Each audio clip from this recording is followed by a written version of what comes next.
राधे राधे, जय श्री कृष्णा। दोस्तों, इंदिरा एकादशी के दिन पढ़े और सुने यह व्रत कथा। पूजा से पितर पाएंगे मोक्ष। देखिए मुहूर्त और पारण समय 28 सितंबर शनिवार को इंदिरा एकादशी का व्रत रखा जाएगा। जो व्यक्ति इंदिरा एकादशी का व्रत करता है उसके पितरों को मोक्ष की प्राप्ति होती है। इंदिरा एकादशी व्रत की कथा। अश्विन माह के कृष्ण पक्ष की एकादशी तिथि को इंदिरा एकादशी का व्रत होता है। पौराणिक कथा के अनुसार जो व्यक्ति इंदिरा एकादशी का व्रत रखकर भगवान विष्णु की पूजा करता है उसके पितरों को मोक्ष की प्राप्ति होती है। मृत्यु के बाद उसे भी स्वर्ग लोक में स्थान मिलता है। यदि आप अपने पितरों को तृप्त करके मोक्ष दिलाना चाहते हैं तो आपको विधि विधान से इंदिरा एकादशी का व्रत करना चाहिए। पूजा के समय इंदिरा एकादशी की व्रत कथा जरूर पढ़ें और सुनें। इससे व्रत पूर्ण होगा और पुण्य लाभ भी प्राप्त होगा। इंदिरा एकादशी व्रत कथा के अनुसार एक बार युधिष्ठिर ने भगवान श्री कृष्ण से अश्विन कृष्ण एकादशी व्रत की महिमा बताने का निवेदन किया। इस पर भगवान श्री कृष्ण ने कहा कि इसे इंदिरा एकादशी के नाम से जानते हैं, जो पापों को नष्ट करके पितरों को मुक्ति प्रदान करता है। इतना ही नहीं, जो केवल इंदिरा एकादशी की व्रत कथा को सुन लेता है उसे वाजपेय यज्ञ कराने के बराबर फल प्राप्त होता है। इस व्रत की कथा कुछ इस प्रकार से है। सतयुग में महिष्मती नगर पर राजा इंद्रसेन का शासन था।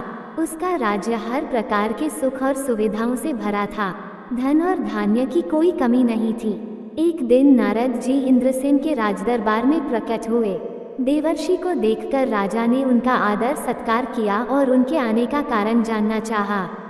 इस पर नारद जी ने कहा कि वे यमलोक गए थे, जहां पर तुम्हारे पिता से मुलाकात हुई थी। उन्होंने तुम्हारे लिए कुछ संदेशा भेजा है।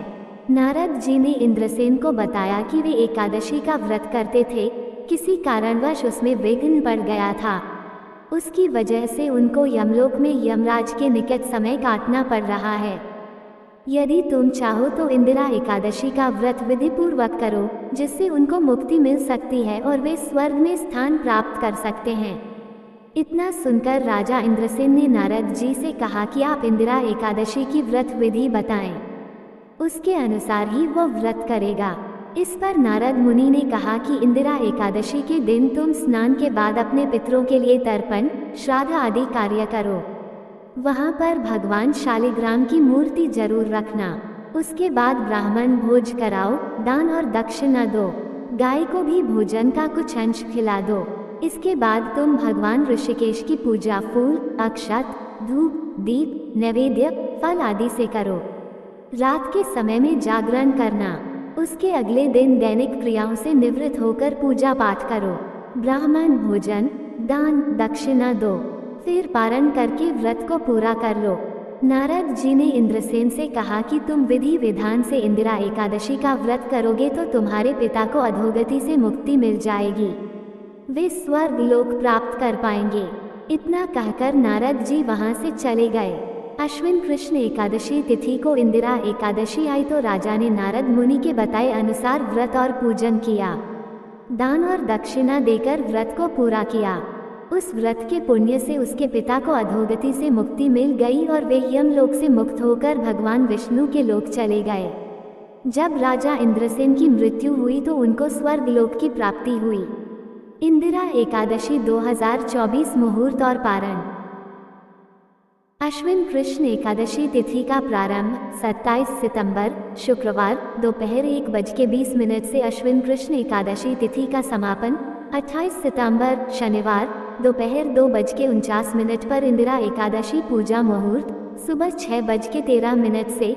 सिद्ध योग में इंदिरा एकादशी पारण समय 29 सितंबर रविवार सुबह 6:13 से सुबह 8:36 तक है।